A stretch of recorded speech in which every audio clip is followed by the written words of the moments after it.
HanselMinutes.com. It's Hansel Minutes, a weekly discussion with web developer and technologist Scott Hanselman, hosted by Carl Franklin. This is Lawrence Ryan announcing show number 104, recorded live Wednesday, March 12th, 2008. Support for Hansel Minutes is provided by Telerik RAD Controls, the most comprehensive suite of components for Windows Forms and ASP.NET web applications. Online at www.telerik.com. Support is also provided by .NET Developers Journal, the world's leading .NET developer magazine. Online at www.sys-con.com. In this episode, Scott talks with Dave Laribee of Xclaim Software about alt.net. Hi, this is Scott Hanselman, and this is another episode of Hansel Minutes, and I'm sitting here with Dave Laribee of Xclaim Software, and Dave is deeply involved in the alt.net movement. Now, did you actually coin the term alt.net? Yeah, I did. See, April. Wrote a post, just kind of one of those posts that you write in 20, 30 minutes. They're always the most successful. Yeah, the ones you don't think about. Yeah, exactly. So it was kind of coming off of the MVP Summit. At that time, I just got an invite from, I was there as a special guest. And we had really interesting conversation with some of the guys from the Entity Framework team, kind of trying to convince them that testability is a main goal. And subsequent to that, there was a lot of energy there, wrote a post kind of summarizing that event and saying, hey, a lot of us are looking for alternatives to what Microsoft's currently providing in open source, things like that. And yeah, it got a lot of traction, got a lot of links, got a lot of comments, and kind of evolved from there. Kind of ignited a movement. Yeah, I called it a movement because, I think that, I've really been involved in the last few years, kind of Agile and open source and things like that. And yeah, those things are, I would say, movements, you know. So we're looking at that happening in the .NET space, innovation happening around Agile, open source, Web 2.0, OpenID, exciting things. And I do think there is a movement. If you look at conferences, I've spoken at DevTeach, for example, the tracks, the Agile track gets bigger and bigger every year. And it's gotten to the point where it's kind of standing remotely. So there does, in a very literal sense, seem to be a movement or trend towards that. So largely that's what we're saying. And when we say movement, we're saying there's, guys gathering up, meeting up. And gals. And gals. Yeah. Yeah. We want to encourage more of that. Yeah. Now, we have two buzzwords here. We've got alt.net, yes. alt.net, yeah. And we've got Agile.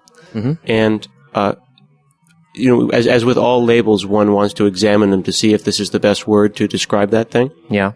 So there's two things I want to dig in there. First, Agile. Some people feel that Agile is just, it's the roll-up of things like extreme programming, pair programming, and all those things. It's Agile practitioning. It's Scrum. Some people in the large enterprise think that Agile is just an excuse to be sloppy in one's project management. What is Agile?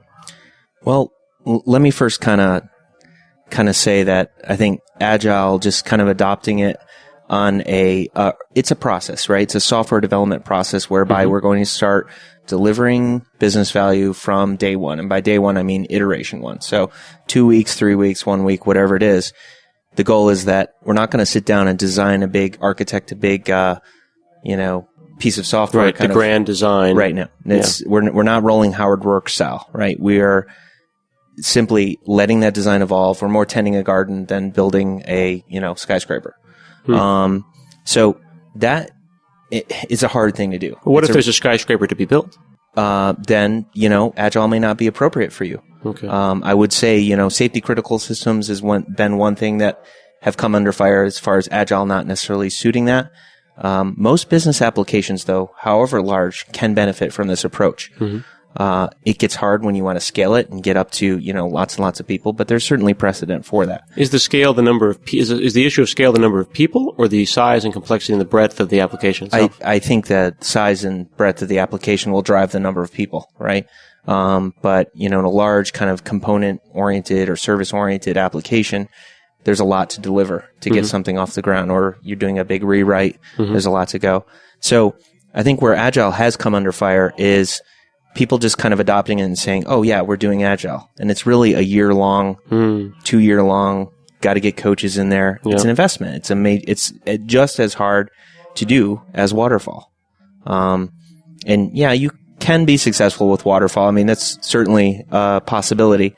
And I've been on successful waterfall projects, but I think there's a huge, huge advantage to not doing infrastructure for 2 weeks, 2 months, 3 months, and then we'll get to the business value. The hard part of the application is the domain that you're working on. And, that leads us kind of down another domain-driven design or domain-specific language. Yeah, we should do a thing. We should do a thing on that. Yeah. And that's, these are kind of the topics in Alt.net. So to bring your question around full circle, Alt.net, Agile, it isn't just Agile, right? Of course not. Agile isn't a silver bullet. There are no silver bullets, right? Fred Brooks. But there certainly is. Actually, he's the uncle of a buddy of mine. Really? Yeah. A guy I went to high school with. His uncle's Fred Brooks. So do you just chill with Fred Brooks at barbecues and? I don't, but but the whole 6 degrees of separation things. I am comforted by the fact that I am 1 degree of separation from him. That's cool. If I needed to get him an urgent note, I wouldn't have to go. So I would have to use LinkedIn, and that makes me feel good about myself. So you do show notes, right? What's that? You do show notes, like you. Oh yeah, we'll put things in the notes. Yeah. So you should link to the Fred Brooks did a podcast, the Oopsla. No way. Conference. Yeah, and he's a really interesting thing about where Agile breaks down. Large, you're building an OS. That's fantastic. Fred Brooks, of course, author of the mythical Man Month. Yeah, it's a canonical, it's a primary work, I think, in our industry. Yeah. But it's a great podcast. It's a very controversial topic. I don't know if I fully agree, but definitely worth getting all angles. So yeah, the Alt.net thing, totally about considering these topics, and just innovating on .NET, pushing it to the edge, helping each other get better. So this is interesting because when this term came out, I think I posted a comment on your post where, and I worked at Carillion. This is, last year in April. And I was like, why is this alternative? Because I was working at a company that was using Subversion, NCover, NUnit, NDoc before it went away. And, we were doing what we could do to get the work done. Mm-hmm. We were moving from waterfall to Scrum. Right. For it was Scrum or Fall for a little while there. Mm-hmm. But we went to a Scrum process. And I thought it was very pragmatic. And I was a huge fan of the pragmatic programmer guys. So when you said Alt.net, there was a big discussion about, is this word divisive because it's basically saying, screw you to Microsoft. What do you think about that? Well, I think over the last, my hope is, and my sense, and I may be disconnected, I'll allow that as a possibility, but I think my sense is that the alternative has become an alternative in as opposed to alternative to. So we had a little leadership summit out in New York City in the winter. Mm-hmm. We had Martin Fowler out there. He made a really good point. He said, and it kind of clicked for me, and I had been thinking this, but no, but Fowler's the way. See, Fowler's great because Martin will take whatever you were thinking and you've been ruminating and trying to write that blog, and he'll just nail it down to like 2 sentences. Exactly. Yeah. So he cut through the chase and he said, look, we're working on the .NET platform. We're all, multi-platform developers here. We work on various things at various times, but in the .NET space, let's get some innovation happening. Let's start to bleed in other ideas. Let's start to, you look at the work that guys like Jim Huguenin and John Lamb are doing. That's, to me, an alternative. Now we can program in Python in a very real way. It is. It's alt on the inside. Yeah. So I think we've kind of come to terms a little bit with the whole anti-Microsoft riff. Yeah. It's not at all about that. We're certainly getting huge involvement from Microsoft people. Guys like Josh Holmes on the AE side have really, AE is an architecture evangelist for those who don't know. It's at a Microsoft event, so I feel like compelled to use acronyms. No, there's so many people who are listening in other countries who may not necessarily speak English, and anytime we use a TLA, I gotcha. We got to tell them that means 3-letter acronym. Right. So we've gotten so much support, and Scott Guthrie, Scott's the man. And from guys like yourself. I mean, there's been a big. At first, it was a little. What are these guys all about? But now I think it's just kind of. Well, because you want to know what their alternative. I mean, are they coming to the alt? Are they Microsoft? I guess me. I guess that's we. Yeah. I'm them now. Yeah. Am I coming to alt.net conference to crush you? Is this an uprising, where the spark of alt.net turns into the flames of rebellion? No, I don't think so. No, not at all. Yeah, I mean, I just want to get stuff done. I've said this before, whether I work for Microsoft or whether I work on my own. I just like making good software, and I want to feel good when I'm doing it. And if a tool feels yucky, isn't that such a sophisticated word? Then I won't use it. Like we ended up using Log4Net because it was just effortlessly wonderful logging. It was perfect. So I used it. And that's exactly it. I mean, it's great. It's great to see like the patterns and practices people. Thank you, sir. Come out with something like Unity. It's an alternative to an open source thing, right? And that's cool. And they work. And we should have as many choices as possible. We should also be taking inspiration from other communities, such as, we mentioned Agile, but why aren't we looking at Ruby on Rails? Why aren't we looking at the Ruby community? Why aren't we looking at, Web 2.0? What's going on? We just launched a website, alt.net.org. It's kind of an asinine URL to say out loud. But alt.net.org or alt.dot? ALT.DOT.NET.org. Okay. And I developed that on Rails. I wanted to have a basis of comparison for looking at MVC. I wanted to be able to contribute to MVC.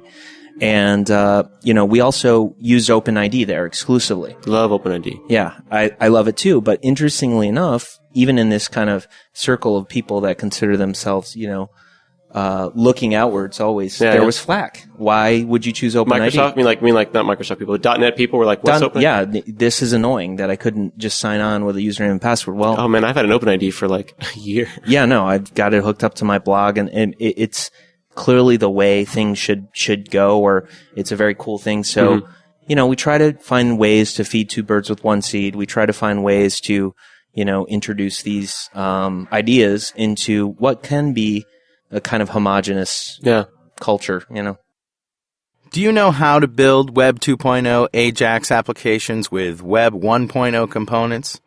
Right. You just can't. In order to have next-generation web apps, you need next-generation components. And that's exactly what our friends at Telerik have for you.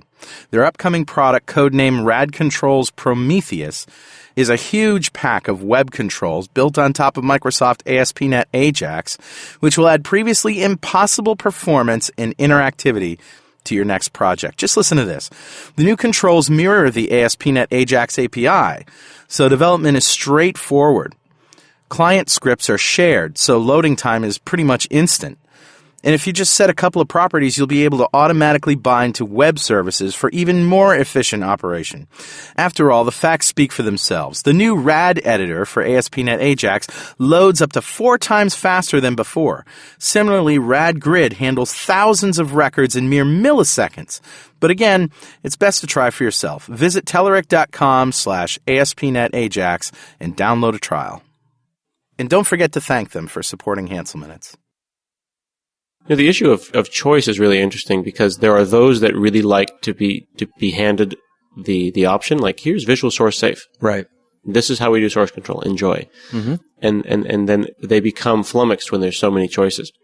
And I keep going back and forth on this. Like for a while I wanted a mocking framework that was the one true mocking framework. Right. And then I woke up one day and there was type mock, runner mock, end mock, and now mock with a hard Q. From Daniel Castellino. And I finally have come to terms with the fact that I want to be able to choose from a half dozen ORMs, object relational mappers. I want to be able to choose from a half dozen mocking frameworks. And what a cool thing that the community has gotten together and made this stuff actually interoperate. Right. And then now, of course, with MVC, internally, they're constantly angsting. They're just very concerned that it needs to work with all these different things, all the different testing frameworks, all the different. Yeah. Whatever. Well, I mean, I think Phil's the right guy for that job. I mean, he's definitely Phil Hack is totally in the community, has been for a long time, big time blogger. Yeah. And he, it's really encouraging to see him kind of scrutinizing over. Let's face it, the alt.net community is there's no shortage of opinions there, And they are vocal. And it is kind of a community of leaders. They are the people out there speaking. They're all alpha people. They are. I mean, and that's interesting. That's great. But, that brings with it, you need a certain tough skin kind of, quality. We're hoping that we can kind of reduce the tension there. But you reduce the tension, you reduce the passion. No, it's so loud though sometimes. I think that people who jump into the Yahoo group on alt.net and people who kind of get involved find it to be a little off-putting. They feel that that they don't understand the three-letter acronyms, and maybe they're not doing Agile.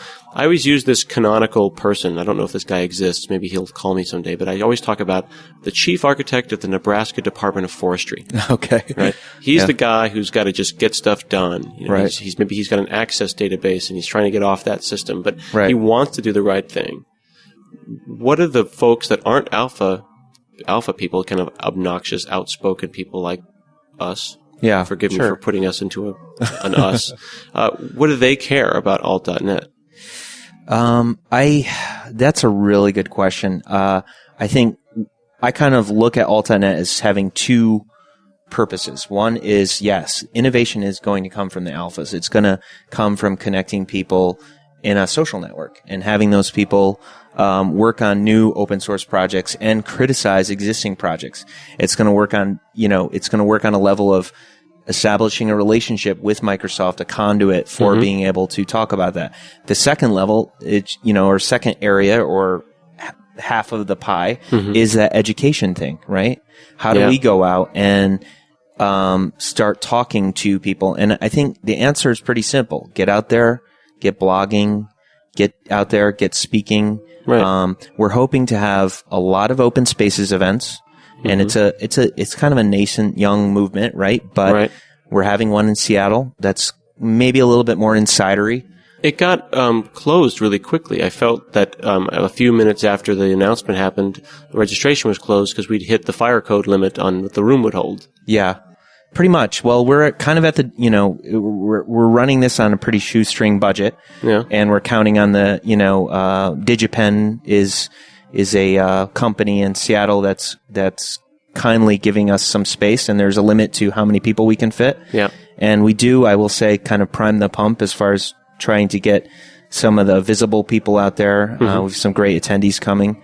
How many? What's the ratio of? I mean, there's alphas to folks that just want to get involved. Yeah. If it's so nascent, but we're still filling up 250 people rooms, how do we get Joe Public out there? How do we get that chief architect of the Nebraska Department of Forestry to get involved if you can't get in? Yeah. Well, hopefully, I mean, management cliche number 437. You can lead a horse to water, right? Yeah. But I think they're going to have to kind of find it on their own. One of the things we talked about in New York City is having a deeper level of engagement with the evangelism people, and like the Microsoft DEs and stuff. Exactly. How can we piggyback onto product launches to provide a follow-on that's more practice value oriented? Yeah, that's a good point. I was here at Mix. We're here at Mix right now, and I did a talk. It was a side talk. Sometimes when this many Microsoft people come together, we'll take a group of them and have a meeting because it's like, how often do you get people from all over the world in one room? And, there was some talk about alt.net, but there wasn't the formal, 2-hour, here's everything you need to know about this movement. Right. Take it to the people. Well, we have a couple of projects that we're considering. This is all volunteer, and I'm day to day running a software startup and got a lot of pokers in the fire. So we do what we can. But I think one thing we're talking about is having a street kit where we could go out there and be like, all right, here's your alt.net data dump. Anyone can kind of take it, show you what we're about. And the other thing we're probably going to bring back up when we meet out in Seattle. Or Redmond, actually, in April, is the manifesto, right? It would be nice to have a one sheet. Yeah, what do we stand for? Exactly. What do we stand for? Are you in? Are you out?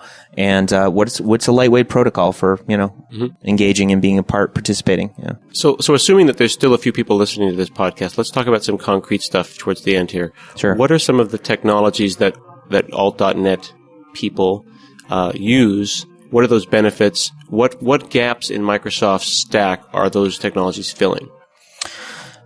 I would take it a step back and say principles and practices are kind of where we're coming. So let's start there, and then I do want to get to tooling though, because I want people to know what projects they can check out. I think your kind of basic OO principles, single responsibility principle, object orientation, object oriented principles. Open close principle, Laskov, substitution principle, all of these things. How, does this affect the design of an object system? And let's face it, most systems are object systems in this day and age. So that's certainly one thing we're considering, dependency injection, and that is a direct side effect of just testability, maintainability, quality. And I think that most people in this group identify themselves as kind of craftsmen, craftswomen, craftspeople. Yeah. And I think that's where it kind of all stems from. So as far as tools, the tools would support that kind of common value system. So all of these patterns that you just rattled off, and particularly, dependency injection, also called inversion of control, are principles for creation of good software that allow it to be more testable, separate concerns between systems. These are patterns that are intuitive to people. These are kind of 20, 30 years of OOPSLA. Sure. OOPSLA is an object-oriented conference that talks about this stuff. It seems like the number of people who know those things are, in the single-digit percentages. Yeah. So, I think you're right that there's the education about those principles, and then once someone values a principle, then they'll go looking for a tool. Absolutely. And tool-wise, it runs the gamut. You obviously have your containers out there which enable this inversion of control situation. Castle Windsor is a popular one. You have all of your, there's Unity, there's a bunch. Let's use that as an example. We could probably do a tooling podcast at some point, but let's talk about why do I care about inversion control as a principle? What value does that bring me?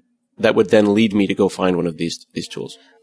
Mainly it's going to bring you the ability to control the dependencies in a given class and give that class at test time a fake object or a mock object, right? Mm-hmm. So then that object can carry expectations, so you can write tests that very cleanly isolate one particular class. So if I want to paraphrase, if I'm going to use a class, let's say I'm going to use a class that represents a service that calls Flickr. Sure. And I'm the user of that, so I'm writing some code, and I usually say, Flickr service F equals new Flickr service. That's how we've been making objects forever. And in that sense, I'm in control. I have asked for a concrete thing. If I understand correctly, then inversion of control is flipping that on its head. And I'm saying that I don't really care if I get the Flickr service, but I want something that looks like a Flickr service. Right. And I don't really care where it comes from. And I really don't want to be in control of the creation of that object and the dependencies that object may have. Sure. Is that correct? Sure. Your object now is starting to become more of a component. Okay. And we're getting to that distinction between what's a class object and what's a component. Mm-hmm. And a component will specify what it needs from its environment, its container. Right. The benefit of that is reuse, clearly. Right. So you get testability, reuse, and replaceability. So every class essentially is a strategy. Right. Every class can. The strategy pattern. Exactly. So that strategy in a test scenario is going to be a mock. Mm-hmm. So if I wanted to test my Flickr service, I could mock out one aspect of its dependencies. Sure. Perhaps the way that it calls out onto the wire. If Flickr was down, I still want my test to pass. Right. But not other aspects. So then I could go into this container. We keep using these kind of vague terms. Mm-hmm. So then let's talk about tooling. Then I would go and find which dependency injection container that I want. So I go get Castle Windsor, which is the name of a dependency injection container, install it on my machine, and I do what? You start writing code. You start writing your solution, but you break your classes up into very single responsibility type classes. So single responsibility, a class should have one and only one reason to change. A better way to put it, a class should have one responsibility. Yeah, one reason for living. Exactly. So you have lots and lots of classes, and you start thinking about the problem domain first. Mm-hmm. And the benefit there is you can worry about the infrastructure later. Infrastructure happens. It's a really important thing. We have to think about, are we communicating to Exchange server? Are we communicating to SQL server? Are we communicating to some RSS feed somewhere? But you don't want to let that hang you up necessarily. Right. You don't want that to be your first thing. So by using a container, you obviously get all that. So, as far as the workflow goes, yeah, pick your container. You're going to be writing XML. That's how all this stuff is glued up. So you can say my Flickr service depends on the Flickr API. Mm-hmm. So that's interface. The point when you tie up the need. I want something that looks like a Flickr service, right, to the concrete. So sure. It's a separate level of indirection, right? They always say that any problem in computer science can be solved by one additional layer of indirection. Right. This is that indirection that literally hides the new keyword. Yeah. Yeah. You're as a user of services, you're abstracting away new Sure. and letting somebody else handle that. And then the benefits you reap are that you can plug, reuse. There are amazing benefits to this. Really? For example, you say, I need this interface, right? Mm-hmm. Who's to say that's not just written dynamically at runtime and providing a whole layer of interception? So when you call this method, you can actually get logging outside of actually having to put that in line with your method, things Right. like that. So what you get from this approach to software development is the ability to make decisions later. You get a certain agility from your code base. It comes full circle. Exactly. Cool. Exactly. Well, we got to do a show just on some of the tooling, I think, at some point. Absolutely. Well, I really appreciate you taking the time to sit down with me here at Mix. This has been Scott Hanselman. I've been talking to Dave Laribee about alt.net. We'll see you next week on Hansel Minutes.